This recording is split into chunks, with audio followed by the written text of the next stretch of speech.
How does it feel playing yourself in NBA 2K17? Surreal. I love that game. I played it so much growing up as a kid. Now I'm in it. It's insane. Who's MVP this year? Oh, the controversy. That's a loaded question.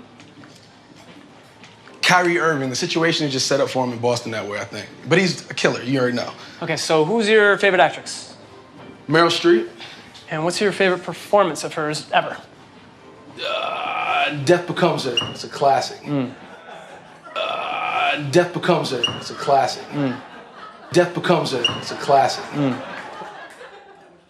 Feels like I'm standing in a timeless dream of light mists with pale ambrose.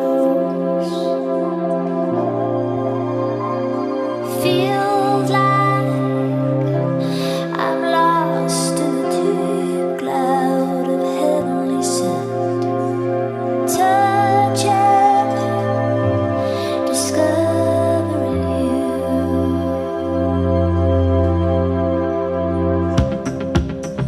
Ladies and gentlemen, please welcome Isaac Oliver!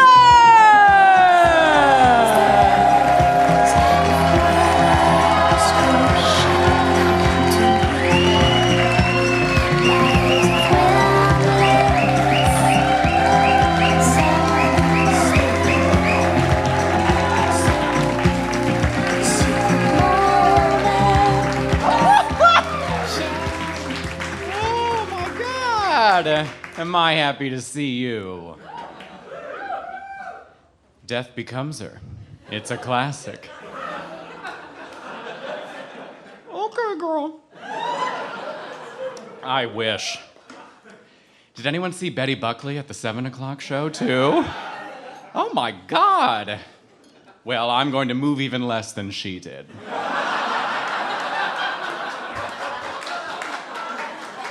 She's gonna look like Pink at the fucking Staples Center compared to me.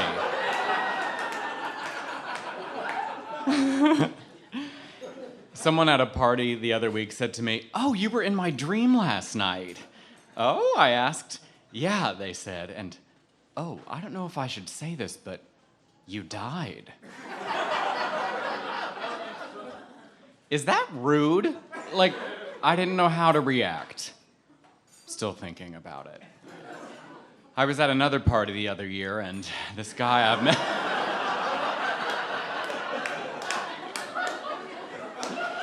It's a mix of old and new. I'm trying to be transparent. This guy I've met maybe once or twice came up to me and said, "Your stories are such vicarious living for me now because I'm finally in a happy relationship. So I hear you, and it's like, oh, I remember that." Did he know those words would be his last? Who can say? I don't know about you, but it's been a real Law & Order Zyrtec Nights marathon the last few months. That's all I have to say about that. Now that I'm a freelance writer, I've gone full woo-woo, like stepping over cracks and going back to pick up heads-up pennies and taking lots and lots of magnesium. Amazon made me one of those Dash one-click order buttons for the New Age Smudges and Herbs store.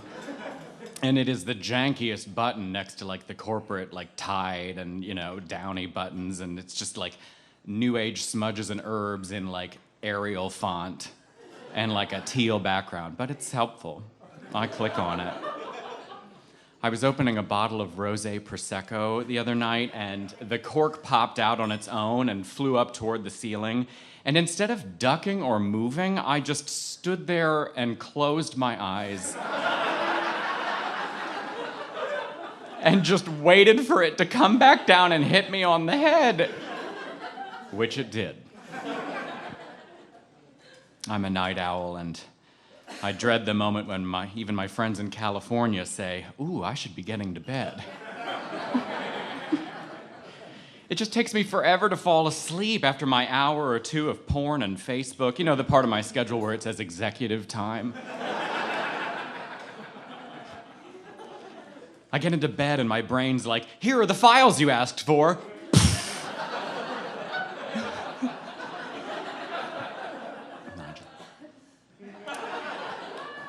We're all just trusting our neighbors to report it if they smell gas.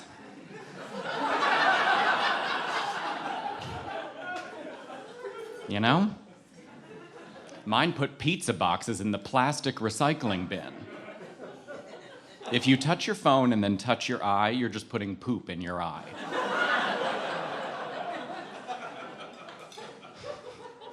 My dream is to be prescribed bed rest. Can you imagine a doctor just being like, don't you dare. Don't you dare get up. You couldn't pay me to be in my 20s again. You also couldn't pay me to die, so it's an interesting time. A country musician I met on Tinder 2 years ago flew me to Nashville for a weekend last month.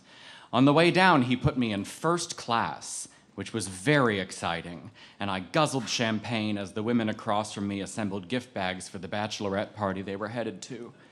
The flight was turbulent, and the bride-to-be started crying, which gave me something to do, look at her and think she was overreacting, before turning and myself. The musician's just as bad at this as I am, so we didn't sleep together or even kiss. We just went rug shopping and saw Leanne Womack.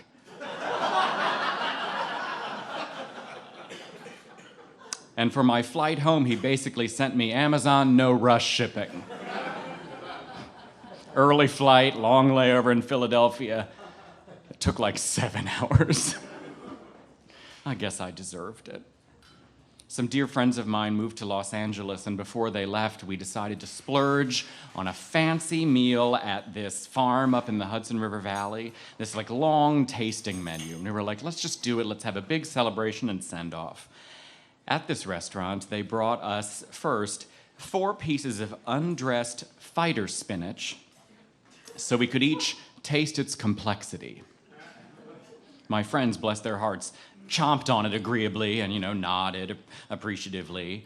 Then they brought us a pile of leaves and twigs on a plate that we had to forage through for 4 mushroom croquettes. Because it's winter, our waitress said, it's foraging season.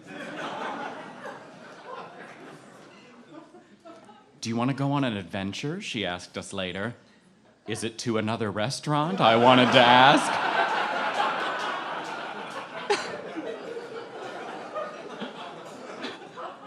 She led us into the kitchen where we stood at a side table and tried a bunch of parsnips. I kept my eyes peeled for any sexual tension at the various, prep stations, any workplace romances, any longing glances exchanged while blowing fucking dust off of fighter spinach. Nah. Back at the table, they brought an admittedly delicious bread after the meal. Our waitress had a gleam in her eye, which I began to dread. Are you ready for this? She asked. And she reached for our votive candle, tipped it upside down, and poured it all over the fucking bread. We were like...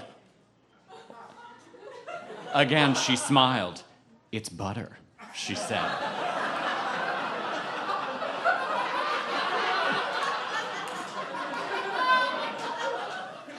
It's a butter candle, she said.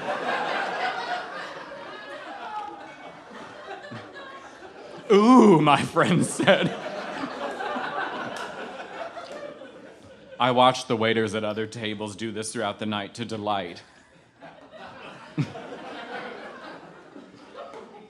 It's the whitest thing I've ever done, and if we were murdered that night, we deserved it. An electrician came over for sex, not to rewire, although God knows 2 birds, the kitchen flickers. He was hairy and sweaty, and when he smiled, I noticed he was missing a tooth. Moonstruck, I thought, it's a moonstruck. And I ran to cook a rare steak, but, he was out the door too fast. I was on the couch with a stranger, and we were having popsicles, and I grabbed his dick. You're going to awaken the devil if you keep doing that, he said. Oh, yeah? I asked. Yeah, he replied. You're gonna feel 6.5 inches inside you. Look, 6.5 inches isn't nothing. I'm delighted by it, but you don't often hear such specific and honest dirty talk, you know? Like, you're gonna feel 6.5 inches inside you. Fuck yeah. You'll probably be able to handle it just fine, won't you, you little bitch?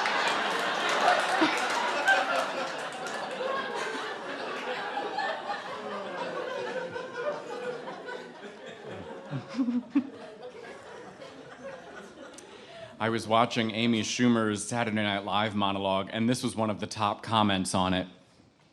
Don't like her, but went into this wanting to laugh, but I didn't once. Is that not just the most perfect articulation of the internet? Like, she wronged him in 10 ways. Anyway. Barbra Streisand posted this video on her Instagram the other week. Maybe you saw it.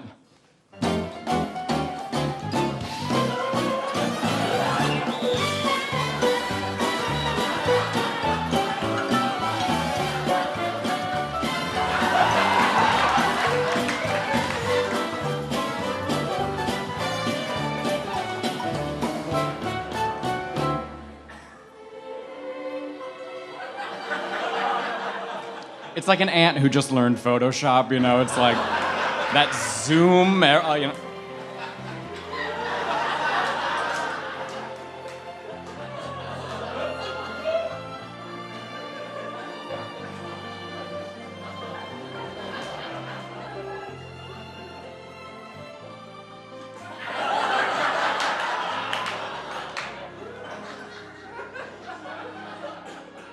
To set the record straight.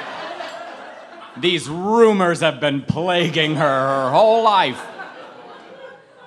Oh, Jesus. I also found this during my executive time. No, no, no, no.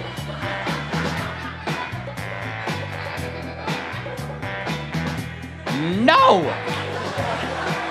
No! No! Go back to the wall! Don't go to the door! Oh my God.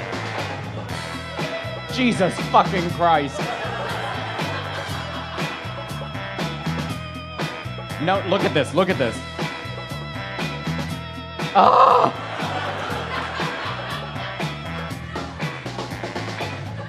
No, no, no, no, no. Why are we doing this? Nope, nope, even worse. Oh. Not the stairs. See, it goes down the stairs.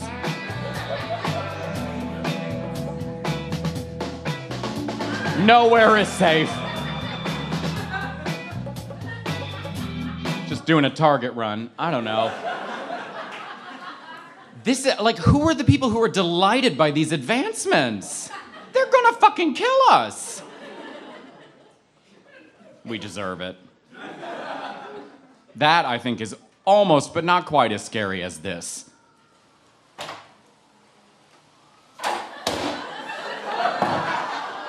It's a fucking snake opening a door. Nope. Nope, nope, nope.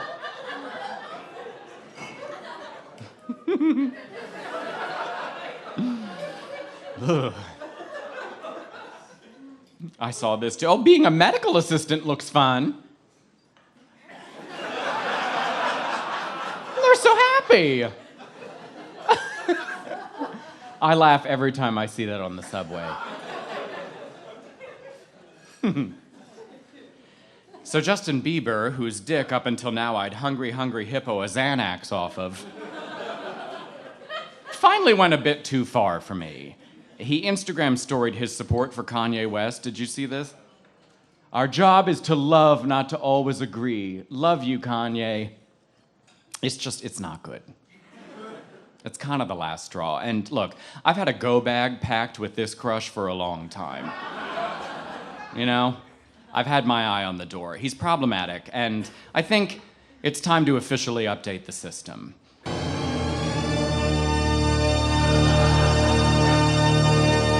System, engage. Hi, system. I need to delete a registered crush. Accessing registered crush database.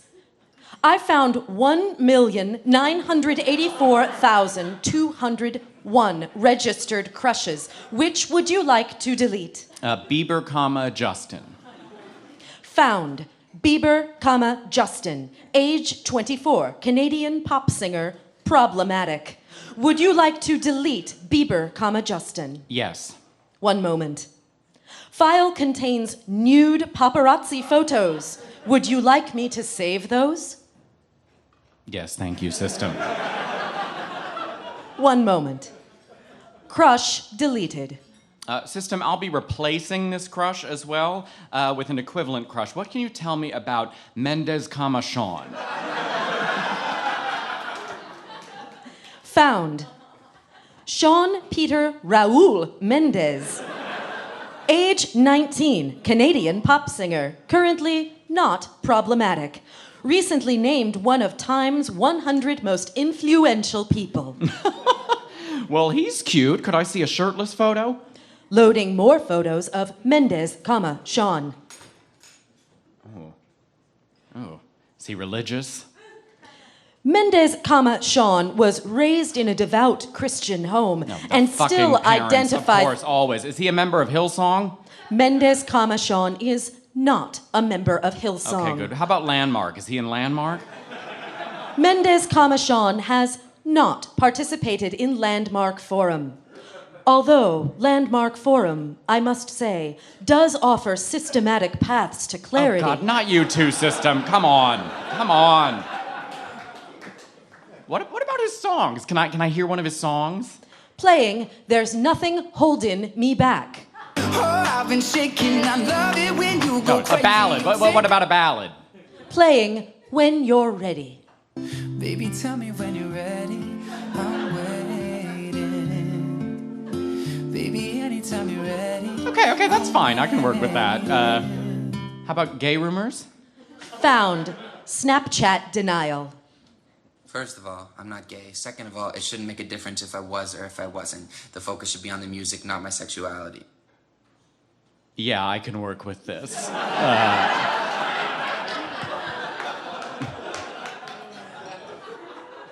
Add him to the database. Beep, beep, boop, boop, bop, bop, boop. Adding Mendez Sean to the registered crush database.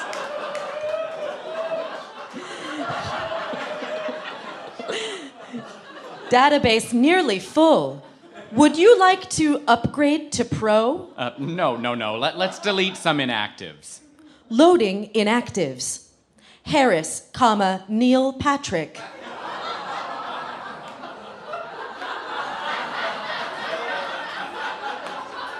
Delete.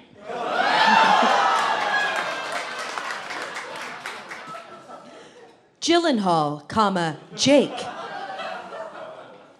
Put him in that other folder. Quinto, Zachary. Delete. Rudd, Paul. Go fuck yourself. Never.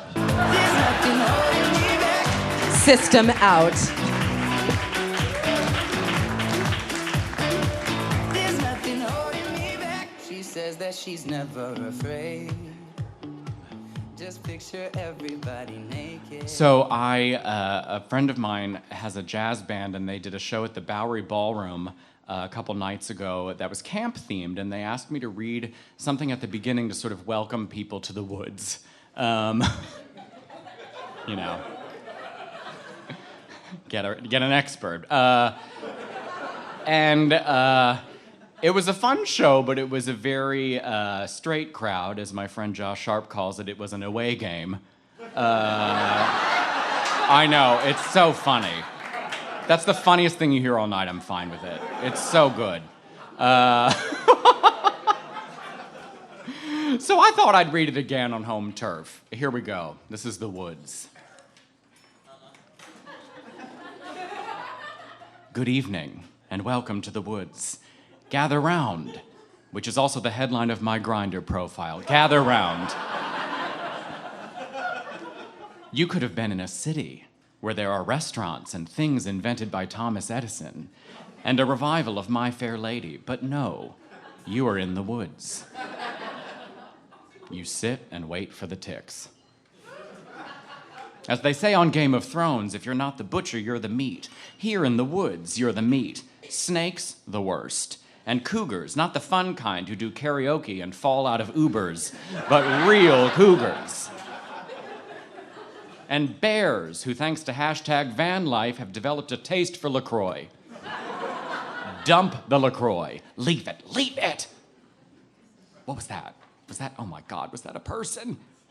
It's never the person you were hoping to run into in the woods. It's never Michael B. Jordan with a stack of Bed Bath & Beyond coupons saying, "Let's go, babe, these can be combined."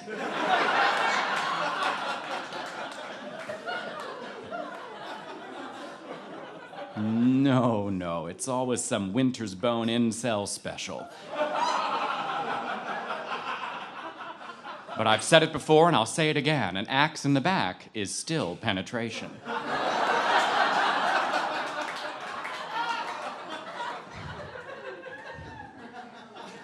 What can you do? Submit. Go full Stockholm Syndrome. Get out in front of the woods' narrative, if you will. Put twigs in your hair. Turn into Nell. Go mute and bathe in the river. Let the birds dress you. Never die. Appear to lost virgins on full moons and ruin land sales and watch Drag Race with the Blair Witch. You could have been in a city, but no, you went to the woods.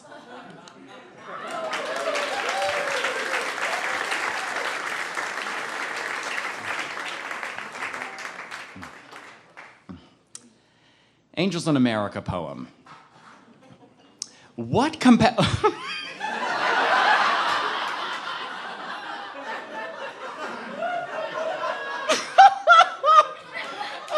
in too hot.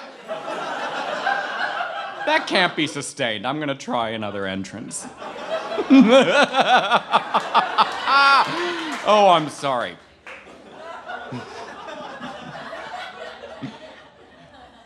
What compels people to eat M&Ms during Angels in America is beyond me.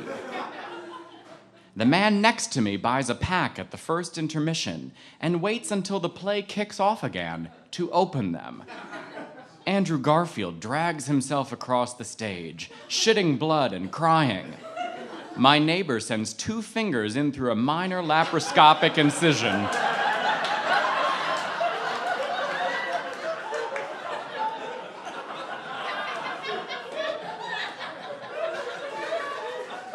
To bring 1 M&M at a time to his mouth. He tilts his head back and drops each M&M in, and they clink from tooth to tooth like a pinball in a machine. The audience hurls cough after cough at the stage, and I want to wrap my arms around the play, protect it, but stupid me, it's bulletproof. Everything bounces off it like rain from a speeding train. I look forward to lines in this play like holidays in the year. He set the word free to a note so high nobody can reach it, Memorial Day. It's a cancer, nothing more human than that, Thanksgiving. But still, bless me anyway. I want more life. New Year's Eve. At the end, Willy Wonka and I leap to our feet. And we look at each other, teary and potentially of use to the world. The privilege, as always, was ours.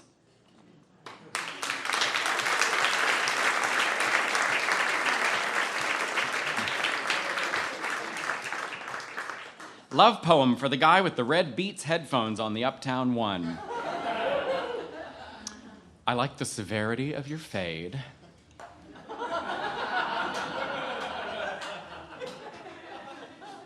And the softness of your eyes. I need to file quarterly estimated taxes. How?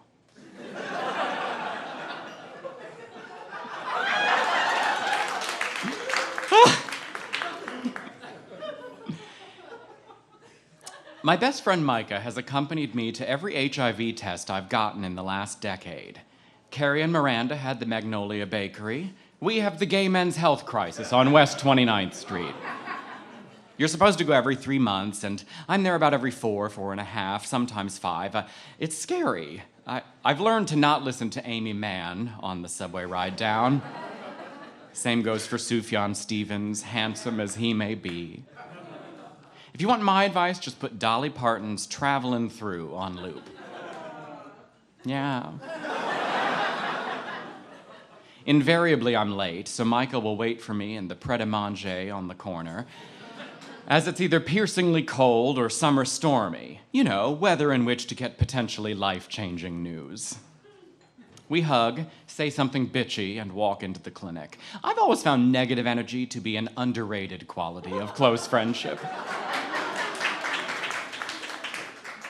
The receptionist hands me a clipboard with forms to fill out. Micah used to get tested as well, but now he just sits with me since he's years into a monogamous relationship and, to really make a point of it, engaged. In my sole act of yentehood, I introduced him to his partner, and they in turn have asked me to officiate their wedding's non-sacred portions, which I presume means telling everyone to sit down and announcing the hashtag.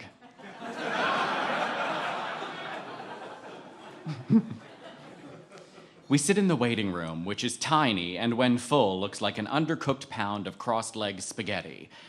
It's quiet. Men of all stripes sit hunched over their clipboards. I follow suit. The single never married box and I reunite, both agreeing it's been far too long since the last form. What was it, the passport renewal? Thanks. Several of the men are past the clipboard stage. They've turned in their forms and, judging by the band-aids on their middle fingers and their anxious skyward eyes, are awaiting their rapid results. I get to the page where you're prompted to check off any and all sexual tableau in which you've participated, without a condom, while intoxicated, with multiple partners, for money, I should be so lucky. With someone of unknown HIV status. That one always rattles me because, well, I blow strangers, and before I do so, I ask them their status, but I'm taking their word for it. I check the box and turn in my clipboard. Rodrigo, a Peruvian vision, calls me back for my test. We sit at his desk, on which condoms and lube samples are displayed in a basket like fresh-baked cookies. He tells me that HIV infection is at an all-time high, and that it's still possible to become infected via an unprotected blowjob between stranger neighbors. I don't swallow, I tell him. When guys are gearing up to come, I pull off, leave the room, and drive to Connecticut until they've gotten it all out for sure.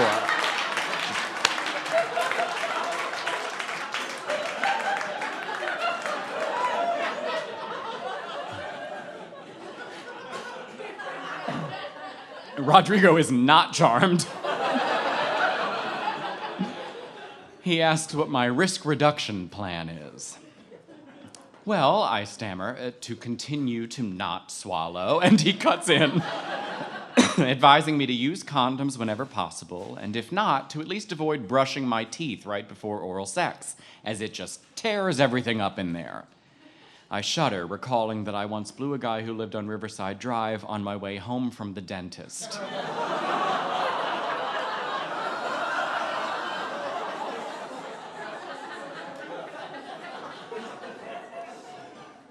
Same goes for crusty bread, Micah says in the waiting room.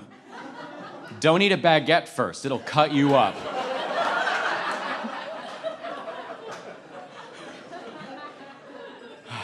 That baguette blowjob trajectory. I returned from the testing room where Rodrigo pricked my finger and had to massage the blood out of it. I'm very upset by this and I'm nervous. The test takes about 15 minutes. In hushed tones, Micah tells me 2 horrible stories about friends of friends, younger than us, who died suddenly, out of nowhere. He's a minister, so these stories make their way to him now with some frequency. Why are you telling me this? I snap whisper. He talks about his mother, some French movie with full frontal, his wonky toe. Like a construction crew pouring cement, he tilts the spout of the topic truck and fills each minute. Now, should you test positive, Rodrigo had asked in our earlier conversation, do you have someone, either a friend or a family member, who you can turn to for support?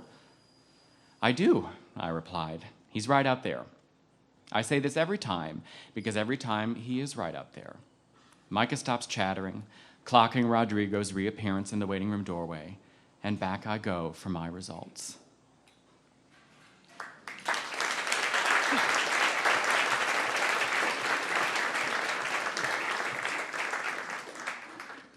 I was just in San Diego, emceeing a gala for the Diversionary Theater, which is the third oldest LGBT theater in the country, right after the Scientology Center in LA. They opened just a few months earlier, and their head of gobbler was, I hate to say it, an achievement. Please put all purses and merces under the seat in front of you in preparation for takeoff, the flight attendant said on the way out. Please put all purses and merces under the seat in front of you. I like JetBlue. The old woman next to me chatted up the old man next to her on the aisle. Her granddaughters colored in their seats across the aisle. She's a professor at FIT. I'm very old, she said, but they'll have to take me out in a box. As long as you feel good, you should work. Young people hate us, but we bring knowledge that will be lost when we're gone. That's true, the old man said. Before, I used to think of my students as my children, but now I think of my students' parents as my children, she said. Wacky, the old man said. Anyway, she continued, we're going to SeaWorld tomorrow, then I don't know.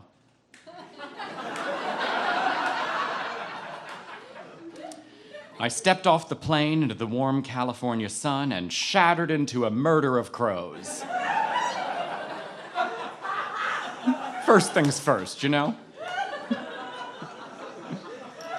Everyone on Grindr in San Diego describes themselves as, quote, active and laid back, which I think is a fascinating combination, you know, and a challenge for a partner, you know, to both keep up and galvanize them. We do sunsets here, an Uber driver told me. Everyone wants to tell me about the sun and what it will do later. I used to live in New York, another Uber driver said. I didn't like the tension. Tell me, can an entire city's culture be Hey There, Delilah, piped through a bunch of planters in front of a cheesecake factory?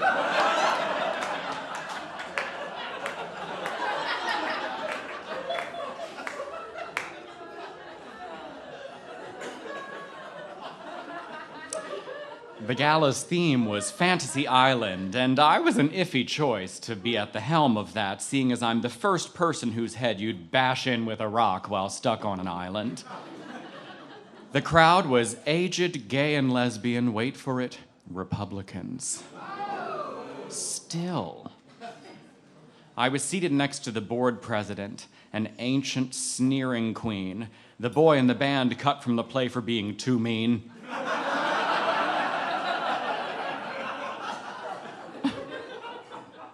He did the thing rich people do with people they know could benefit from their generosity, which was to withhold it all night.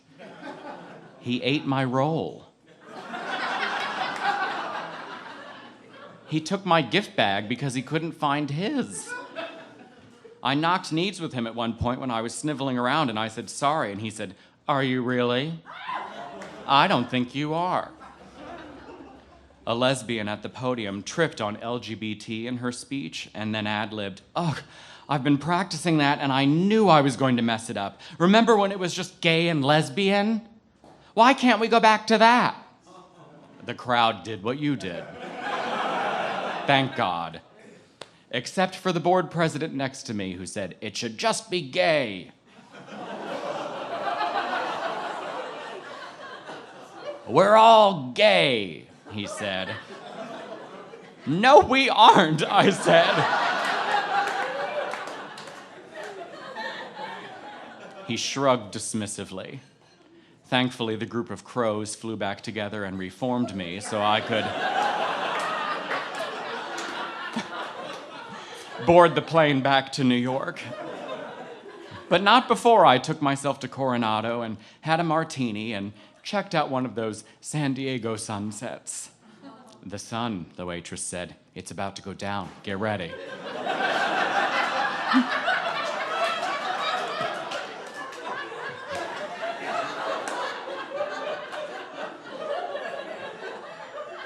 I have to say, it was very nice.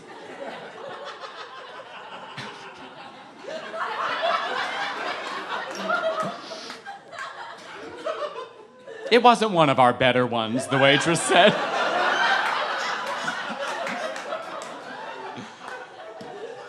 I'm sorry. She brought the check. Are you staying in the hotel? I'm not, I said. That's okay, she said. I'm not either.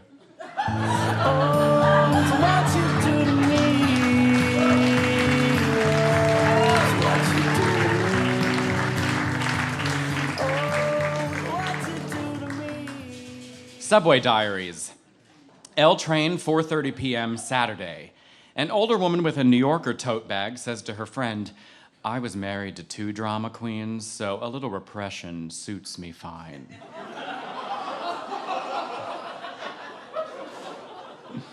A train, 11:10 a.m. Wednesday. The girl next to me is looking at a post on Facebook on her phone that says, comment, pay my bill here if you need help paying your bill. Pay my bill, she comments.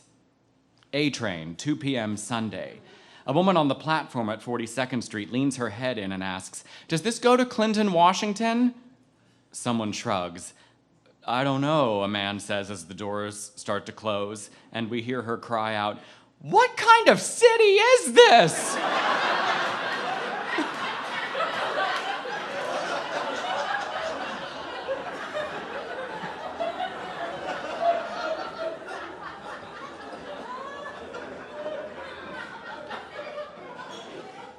Six train, 5:45 p.m. Friday. 2 MTA workers stand by the door. I can't take it when people don't hold their kids' hands in the subway, he says. Well, you don't see it because you're up front, she replies, but people will send their kids down the stairs first because they can move faster and maybe hold the door, and the kids are just running. He shakes his head. If I see that when I'm pulling into the station, I try to brake, but sometimes you can't. Mm-hmm, she says, and kids just run. It's so scary, he says. They get out their phones. A train at 10:30 a.m. Saturday. The man across from me leans in and says, your glasses are hiding your homosexuality.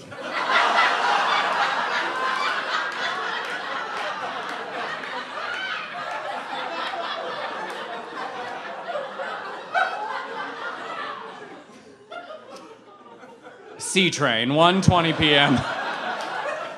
Monday. A man in a red Mark Echo baseball cap, a red Mark Echo t-shirt, red Mark Echo shorts, red Mark Echo socks, and red Nike sneakers eats red hot tamales. I can't help but think he'd get along with Barbra Streisand.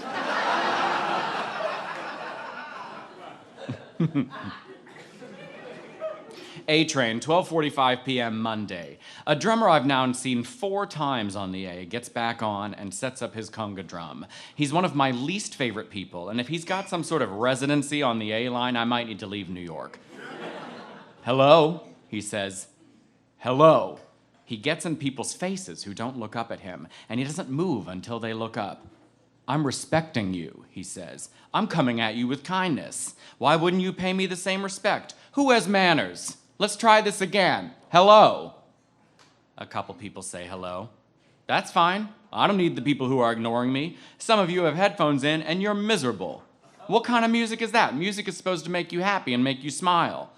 A nurse in faded scrubs has her head in her hands, obviously at the end of a very long shift. He gestures to her. I'm just trying to connect with you. Life is beautiful, but you guys don't know it. I'm not here chasing a dollar. I'm rich. Every time I breathe, I get paid. I don't need your money. he asks for money after playing. I dedicate this song to all the people who are ignoring me, he says. It's coming back to you. It's all coming back to you. Watch out. R Train, 6:15 p.m. Thursday. A young boy puts his head in his mother's lap and sucks his thumb. She smooths the hair on his forehead with her fingers, over and over. He reaches a hand up and takes her right earlobe between his thumb and forefinger and rubs it gently. They ride like this. A Train, 9 a.m. Tuesday. A young woman reading an EMT training manual and highlighting various sentences stops to help the elderly man in a Vietnam vet hat next to her, who'd dropped his eyeglass cloth. Did you drop something? She asks. Just this, he responds, having already gotten it himself. I got it. Ah, she says, I didn't know what, I just saw it on my periphery. She smiles at him and goes back to her book and continues to highlight, and I think, God, I hope she's my EMT.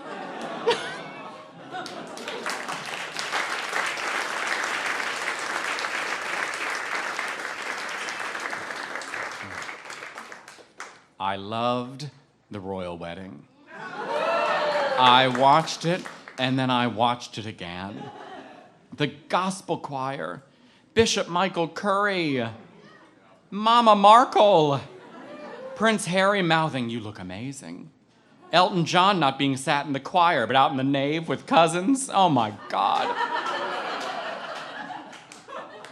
It was beautiful. I lost that whole day just re-listening to all the music and crying and swooning and thinking about love. And so that night, with the apartment to myself, I hired an escort.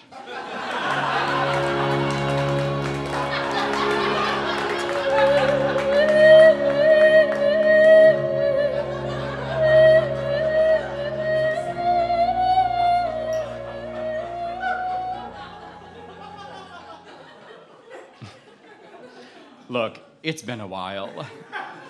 At this point, my ass is like that altar in Raiders of the Lost Ark. You know, you have to blow all the dust off of it while poison darts shoot out of the wall at you.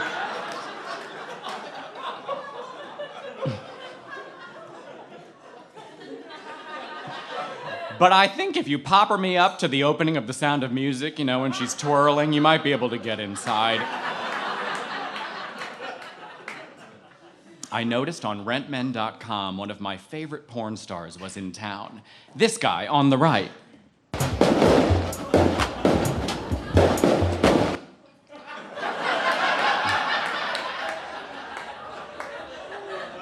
Just a normal afternoon in the boiler room, you know?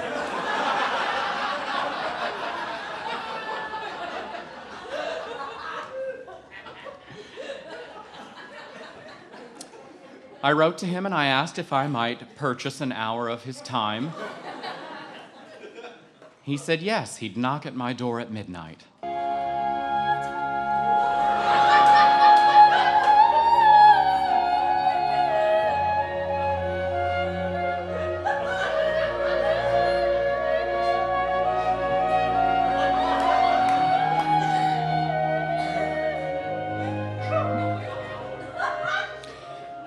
He was sweaty from the one train. The A wasn't running. We stood in my bedroom. I Venmo'd him and he waited for it to go through.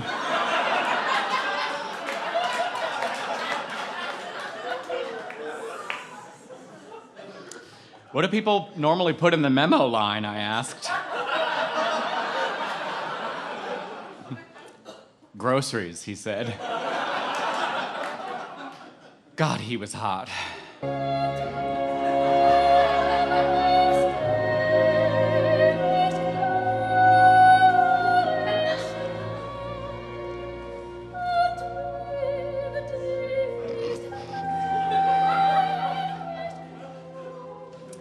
The Venmo went through.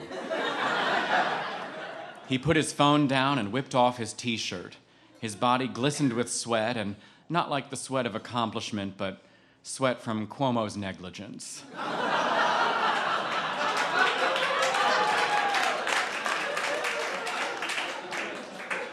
Can Governor Nixon deliver us dry escorts?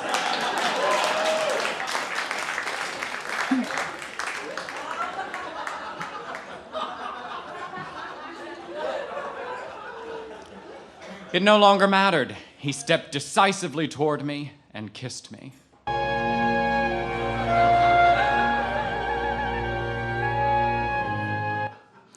This belt has appeared in many films, he said as I struggled with it.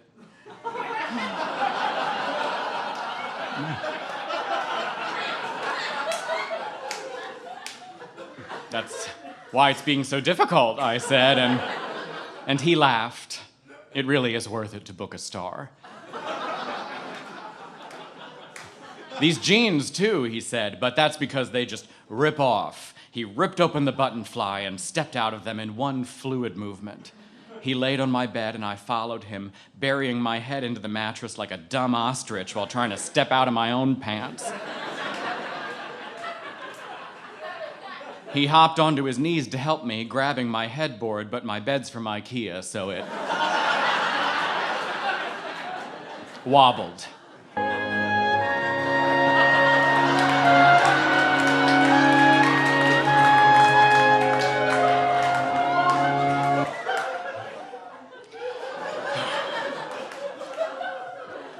I pressed my open eyeballs into his chest hair.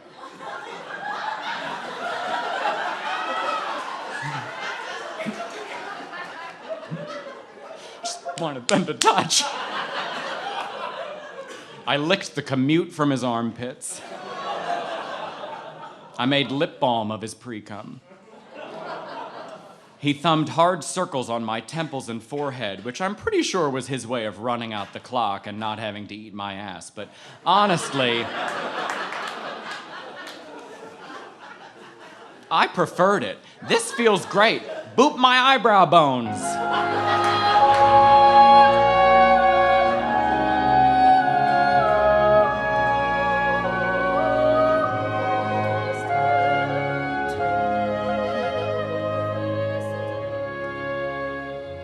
I was his fourth client of the day, he told me. I wouldn't have known, I said. I was the last, the caboose, the graveyard shift. 2 more tomorrow, he said. He has a new scene out. Oh, I haven't seen it yet, I'm sorry, I said. He shrugged. I aim a gun at Colby Keller in it, he said, which I guess a lot of people want to do. I don't, but I guess a lot of people want to. Well, I don't want to aim a gun at him, I said, but I do want, for the rest of his life, whenever he's about to come, for him to have to read a New York Times alert first.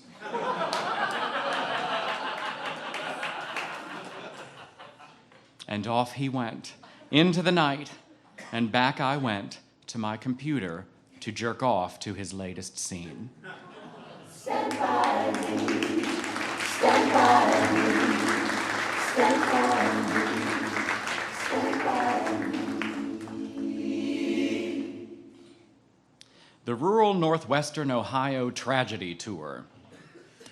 My parents, my brother, and I were driving around with my grandmother in Ohio over the holiday. Hers being a town of staggering smallness, she knew the inhabitants of every house we passed. Invariably, something horrible had happened to all of them. In that house on the right lived a couple who threw a barbecue one summer. Their sons got too close to the fire, and the fire got the boys.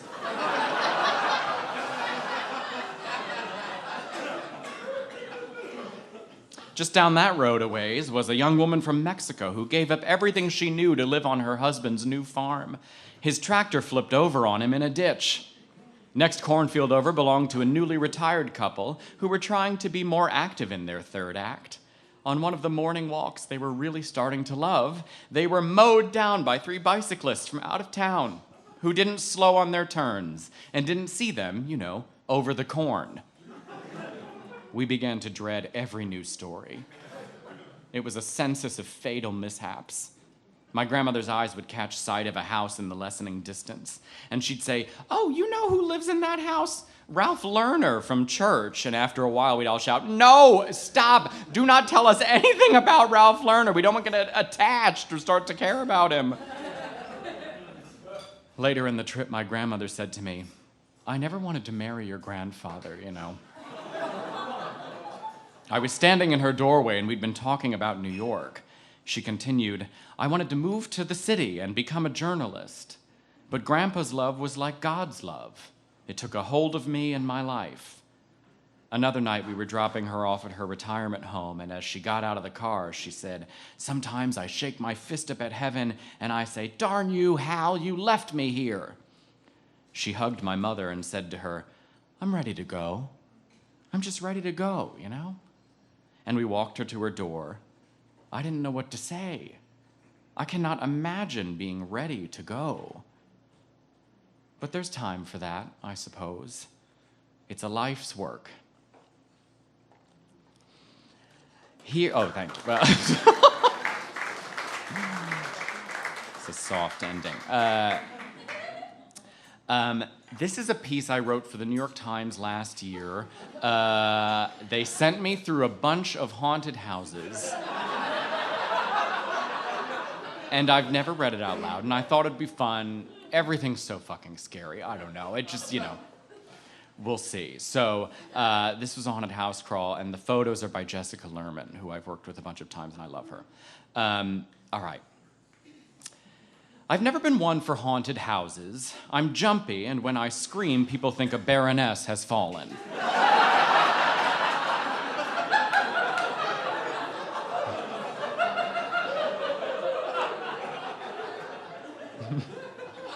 Not to mention, things are scary enough these days, what with mass shootings, nuclear threats, and natural disasters standing shoulder to shoulder in our collective psyche. And yet, I set out on a frightfully warm October weekend. They wouldn't let me say climate change. Anyway, I'll say it tonight, on a climate-changey warm October weekend, to put myself through 4 haunted houses to see if I could hack it. It's helpful in these times to scream and to survive something, even if you paid to do so, I suppose.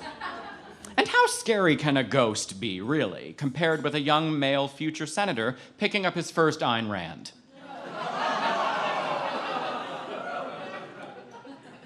The Gravesend Inn, a haunted hotel, ages 10 and up, downtown Brooklyn.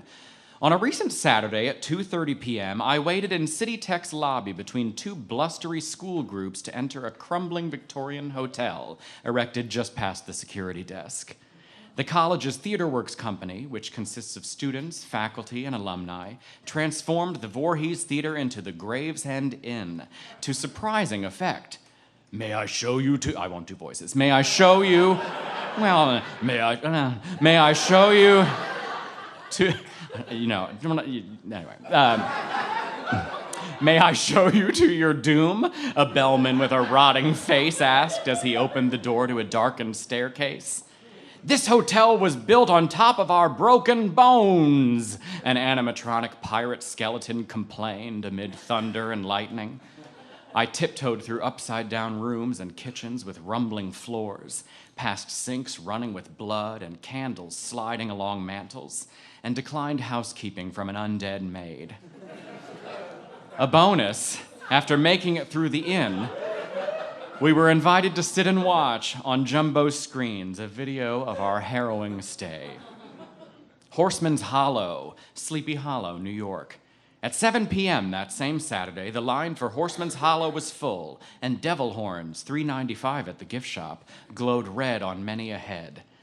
Ghosts in tricorn hats chased shrieking SUNY students. A local market sold donuts and cider. Inspired by the legend of Sleepy Hollow, historic Hudson Valley staged Horseman's Hollow on the grounds of Phillipsburg Manor, converting the historical site into a colonial town gone mad. Think fewer clowns, more yellow fever. I followed a lantern-lit trail along the Pocantico River toward the old manor.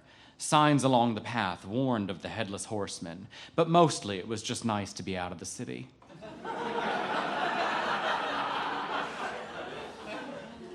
Decapitations were fittingly all the rage in the town.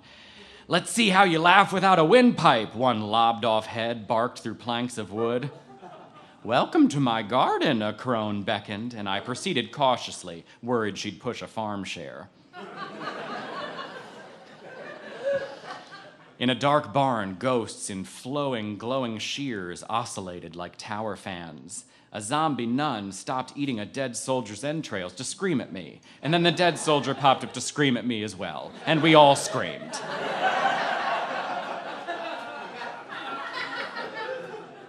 Oh God, I whimpered as I stepped into a foreboding temple. You're right, a satanic figure atop the throne said. I am God. Winding outdoor paths provided a moment to catch my breath before the next hazy tent or demon's Airbnb. I paused in the cemetery to let pass a woman who had been loudly telling her friend an unrelated childhood story since we'd left the fortune teller's camp. What is this, the moth? Pipe down. Outside the schoolhouse, Ichabod Crane jumped out. He's real, he cried, pointing. Looming up ahead in front of the manor, the horseman sat ominously on a real horse. No flash, a handler snapped at the people in the crowd, who had their phones out like Justin Bieber was on that horse and we were all in Montclair. It's not a timeless joke.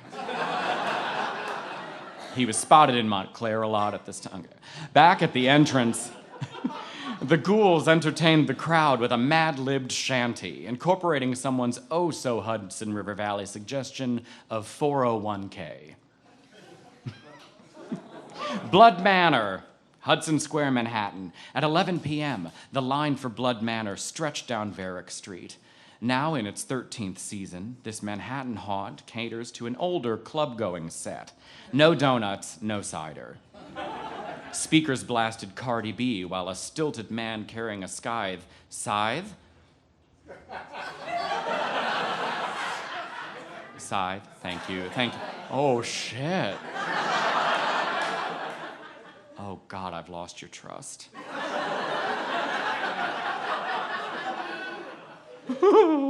A scythe stalked the line and posed with people in front of a step-and-repeat backdrop. Inside, it was loud and hot. For 20 feverish minutes throughout 18 different rooms, I fended off attacks from an axe-wielding contortionist, an undead stripper dancing across from, well, a dead stripper impaled on her pole, and a doctor who leapt across his operating table toward me, growling, "It's just you and me, big guy." Glasses were provided for a maze lined with 3D wallpaper, but for a pitch-dark maze, nothing. Just my own two hands reaching out, feeling around for every turn. Back on the street, friends recounted their escapes in excited clumps, while two young women hid from the stilted man under the M20 bus stop shelter.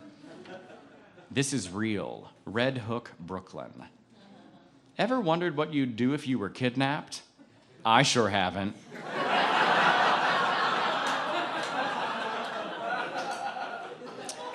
I stood outside the warehouse with my fellow abductees, a group of male friends and a guy who'd driven 2 hours from Connecticut. Threatening greeters circled us, murmuring, "Introduce yourselves. You will need each other." Two of my biggest fears were already being engaged. A broken fourth wall and a bunch of straight guys depending on me for their survival.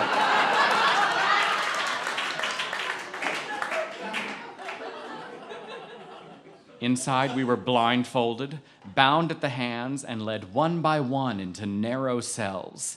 I wriggled free of my bindings and raised my blindfold just in time to watch the stocking-capped killer spray a tied-up woman with a gas that made her woozy. He ran down our cells, spraying us as well. "You're pretty," he said to my neighbor. And to me, "I'm attracted to you."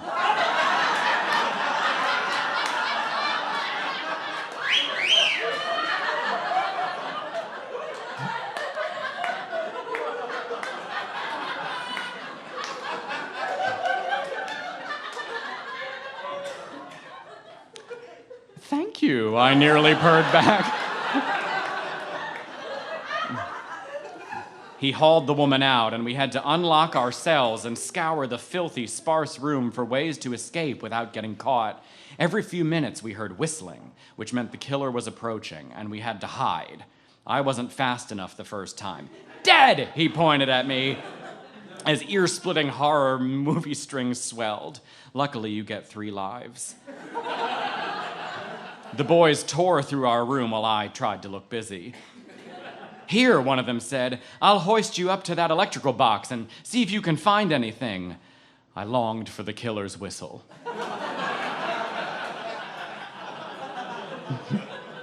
I survived the 70-minute ordeal, hiding in a refrigerator 2 rooms back, just abandoned by the others. The greeters, no longer threatening, took our photo and for the Instagram page and recommended Botanica across the street for a drink. It's not much cooler out there, a greeter said, pushing the warehouse doors open. Oh, right. Out there. I took a deep breath, steeled myself, and stepped back in.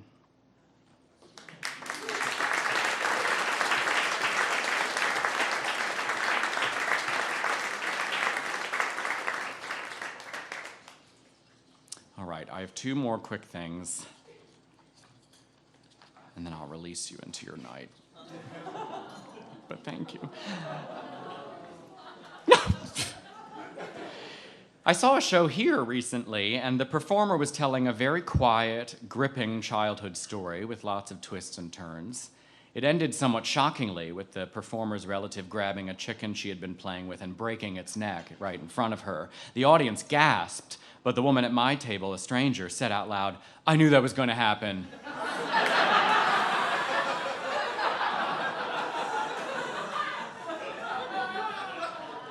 Now, she'd been invested in the story and obviously dismayed by the turn, but there was a notable tinge of pride in her declaration, too, of her having dodged something the rest of us didn't.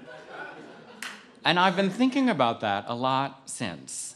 Our rush in the last couple years, it feels, toward this other take, toward that of the one who knew all along that something was going to happen, the one who is not surprised. Because we were surprised, and that is an ongoing trauma we live with. So I understand the impulse, but I sat there thinking about her, and I think we should cling to our ability to be surprised, as hard as it is every day reading the news, because it means we can still, imagine other endings.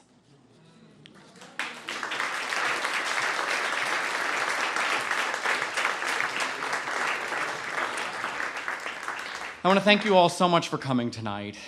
Really,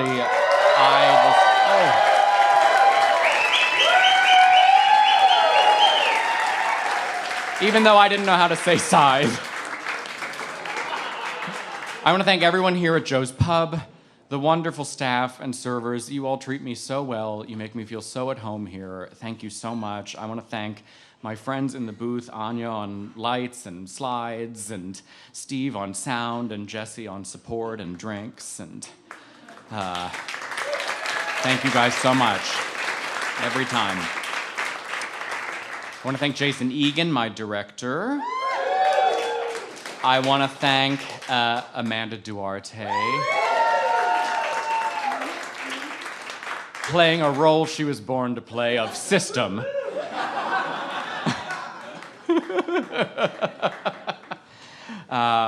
I want to thank my high-maintenance family who are here tonight.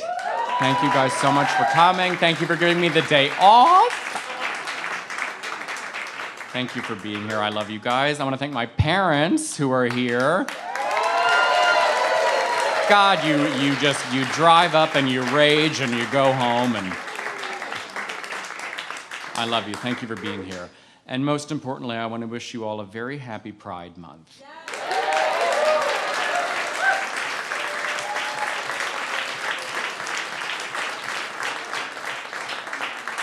I love being gay.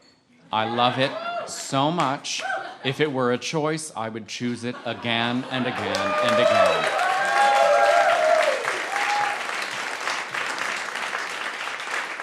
All right. Time capsule poem. Life doesn't owe you sex or love, nor does it owe you particularly good health or a breath between turmoils. But life, in its generosity, manages gifts nonetheless. In a time capsule, I'd put a winter morning, a spring afternoon, a fall evening, and a summer 1 a.m. Vienna, the hair on a man's chest, grass, the first few sips of a martini, that sagging wet tip of a piece of pizza, coarsely salted cookies, a fart that makes you feel better.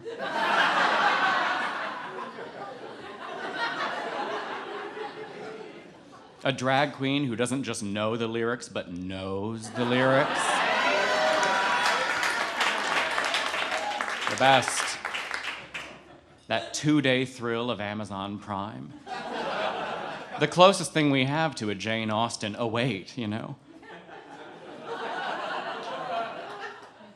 The overture of a Broadway musical, waterfalls, cake, salt on a tomato, car rides with people you adore, tapestry, a tapestry, Joni Mitchell, the Golden Girls, my father stuttering on the word love until he gets it out, my mother on Mother's Day when she says, I love being your mom, when planes land, the fact we elected Barack Obama.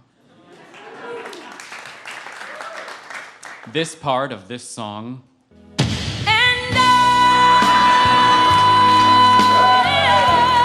and everything after it and before it. The subways that sing, there's a place for us. And how it felt being with you that night, for just a moment, the briefest blink on this planet. That back in 5 minutes sign from the fates. You may not remember it, you may not have even perceived it, but that's okay. I'll put it in so others can. Thank you so much. Good night. Say